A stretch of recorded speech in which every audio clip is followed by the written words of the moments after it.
70 साल में पहला प्रधानमंत्री है जो परीक्षा के पहले हमारे घर के इन छोटे छोटे बच्चों से बात करता है।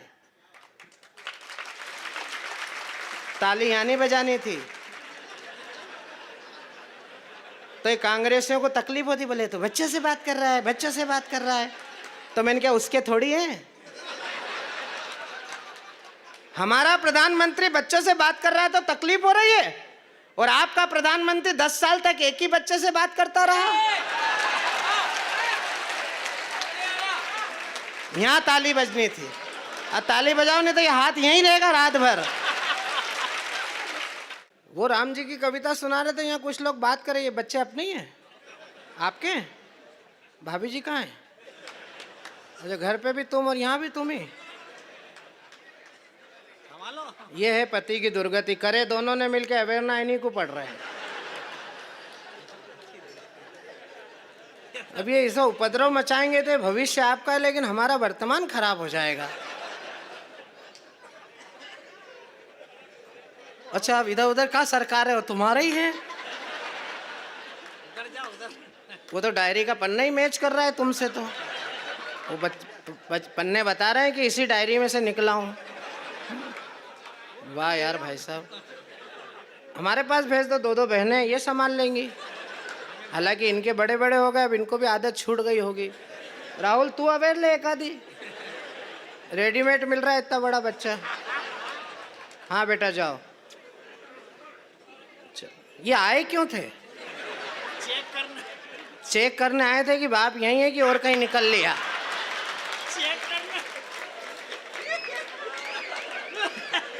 नारायण जी तुम सही विधानसभा में हो यार, तुम्हारे मतदाता बहुत जागरूक है, और महिलाएं तो कुछ ज्यादा ही जागरूक है। उन्होंने वहां से भेजा कि देख यहीं है कि और कहीं तो नहीं निकल लिया। कवि सम्मेलन बहुत काम आते हैं। अब कई लोग 7 बजे के निकले अभी तक नहीं पहुंचे, वो जब विष्णु जी खड़े होंगे तब पहुंचेंगे। अब इस बीच में किस विधानसभा में मतदान करे आए पता ही नहीं लगेगा। दिनेश दिग्गज इनका नाम है। अभी एक दिन इंदौर में यशवंत क्लब के कवि सम्मेलन पे इनको बुलाया तो खूब जमे रात में।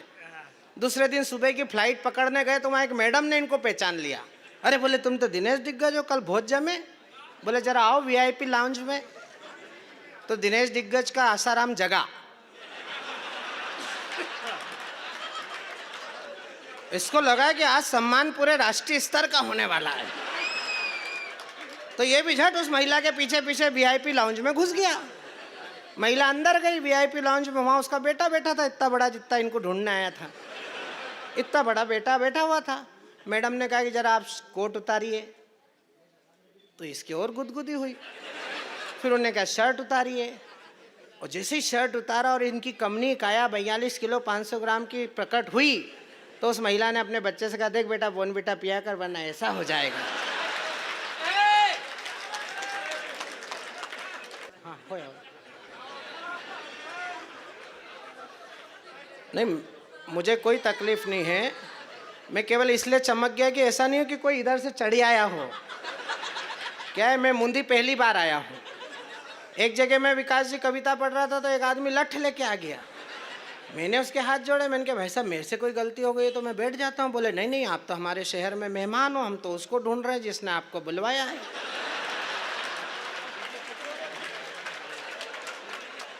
भैया आप दोनों क्या बात कर रहे हो?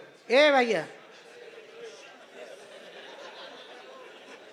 क्या बात कर रहे हो आपस में सबसे आगे बैठ के? मैं यादव जरूर हूं, मूर्ख बिल्कुल नहीं हूं। देखो सबसे आगे बैठ के वो अपनी अपनी औरतों की बुराई कर रहे हैं। बेशरम होनो। अभी जाके भगवती छाती पैर रख देगी नहीं तो भोलेनाथ से आवाज नहीं निकली, ची कर देगा वहां। अच्छा, हमारा दुर्भाग्य है कि एक असली गांधी के चक्कर में कितने नकली बर्दाश्त करने पड़ रहे हैं, और जो सबसे ताजा गांधी है उसके तो क्या कहने। उसको यही पता नहीं कि आलू जमीन में बोया जाता है कि झाड़ पे लगता है। वो मध्य प्रदेश में आए थे, बोले 10 दिन में किसानों का कर्जा माफ हो जाएगा, उनके चक्कर में ये पड़ गए थे।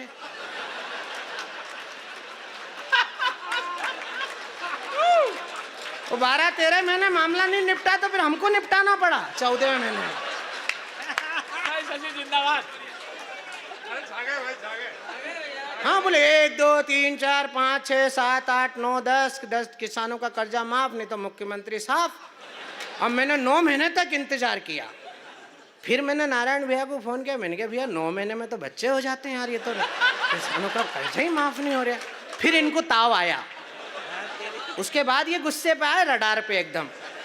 मैंने तब कहा था कि ओला वृष्टि अल्प वृष्टि से किसान जूझता था, वादा वृष्टि में फंसा के मन बहला दिया, जोर जोर से मचाया शोर कर्ज माफी का यूं माफी जैसे टाफी देके मन बहला दिया, सब का करेंगे माफ कहा था ये साफ साफ, हाथी को तो चीटी कर्ण देके बहला दिया, और देश का किसान पड़ा इन नेताओं के चक्कर में, छोटी गंगा के नाली में ही नहला दिया।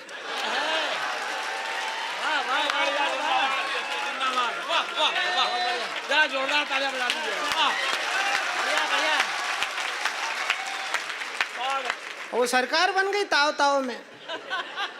फिर मेरे को एक छंद लिखना पड़ा, मैंने क्या कर्ज अरे बैठो आप तो बोलेंगे, बैठो बैठो बैठो बैठो बैठो बैठो बैठो, वहाँ पे भी वही हो रहा है जो बीज बोए थे। बैठ जाओ बैठ जाओ, मैं इतनी कमजोर चीज नहीं हूं कि एक जना उगेगा और मैं नष्ट हो जाऊंगा।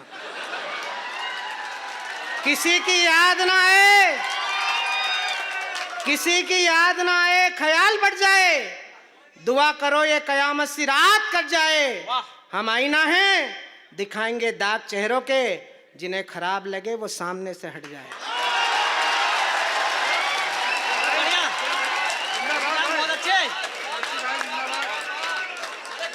कर्ज माफी के बहाने सत्ता पा गए सयाने, उनकी जुबान अभी से फिसल रही है। कर्ज माफी के बहाने सत्ता पा गए सयाने, इनकी जुबान अभी से फिसल रही है। कैसे माफ करना था और कर रहे थे कैसे, कर्ज माफी में तो मनमानी चल रही है। ऊंट मुख में ये ऊंट के फंसा के जीरा चुप कैसे, कर्ज माफी में तो धोखेबाजी चल रही है। और रो रहा है ये किसान, कह रहा है सरेआम, एमपी में मामा जी की कमी खल रही।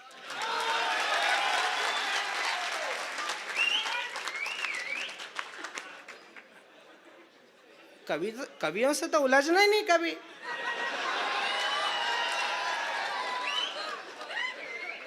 मैं इशारा कर रहा हूं, मेरा इशारा समझ जाए तो मैं जिस विषय पे था उस विषय पर आपकी गुस्से की तालियां देखना चाहता हूं कि गांधी के इस देश में भी वो समय अब आ गया है, गोलियों की भाषाओं से बात होनी चाहिए। लाड़ प्यार तो बहुत जता चुके हो इनसे, अब सीधे सीधे साफ साफ बात होनी चाहिए। वो चाणक्य के बेटे हो ये, भूलते हो काहे साथी, चोटी में स्वाभिमान की गठान होनी चाहिए। और इस पार रह के उस पार की जो जय बोले, उनसे दो दो हाथ मुलाकात होनी चाहिए। इस पार रह के उस पार की जो जय बोले, कोई आंखें नहीं दिखाना,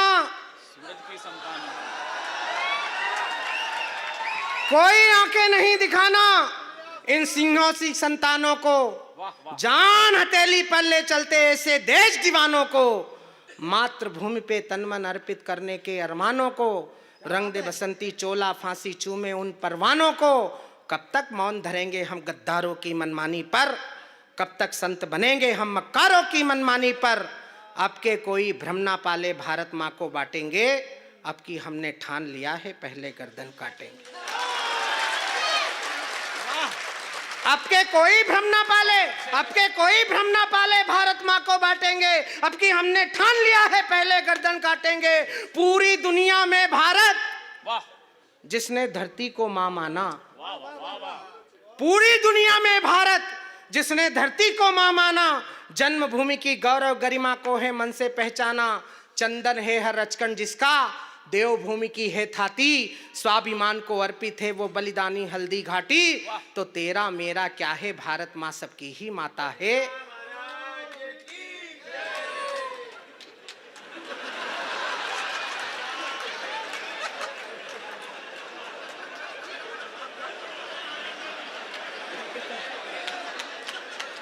भारत माता की जय भी सल्फाज की गोली समय।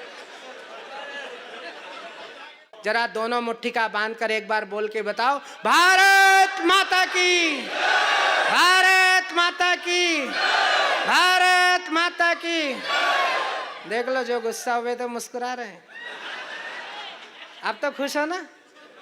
देखो हम तो वो जादूगर हैं। कल एक कलेक्टर साहब, आज तो विकास जी पीछे बैठे हैं बहनी को लेके। विकास भैया अभी एक बीकानेर में मैं संचालन कर रहा था, कीर्ति दीदी बैठी थी, ये सब जने बैठे थे, कलेक्टर साहब सब है, ये भी कीर्ति है। अच्छा तो तुम वहां क्या कर रहे हो? इधर आ जाओ यार। तो वो कलेक्टर, सुनो कीर्ति जी सुनो जरा, कलेक्टर साहब सपत्नीक कविता सुन रहे थे, तो कीर्ति दीदी ने ऐसी कविता पढ़ी, इतनी जोरदार कविता पढ़ी कि वो भाभी जी ने कलेक्टर साहब की पीठ पे ढोल मार के कहा, भाई साहब मजा आ गया। और भाई साहब ने भी उधर देख के कहा, बोले बहन जी मैंने आपको कहीं देखा है। तो ये आनंद केवल कवि सम्मेलन में ही आता है। आपने भी आनंद में आ गई, अच्छा हुआ, क्योंकि आप आनंद में नहीं आते तो हम परमानंद में घुस जाते अभी तक।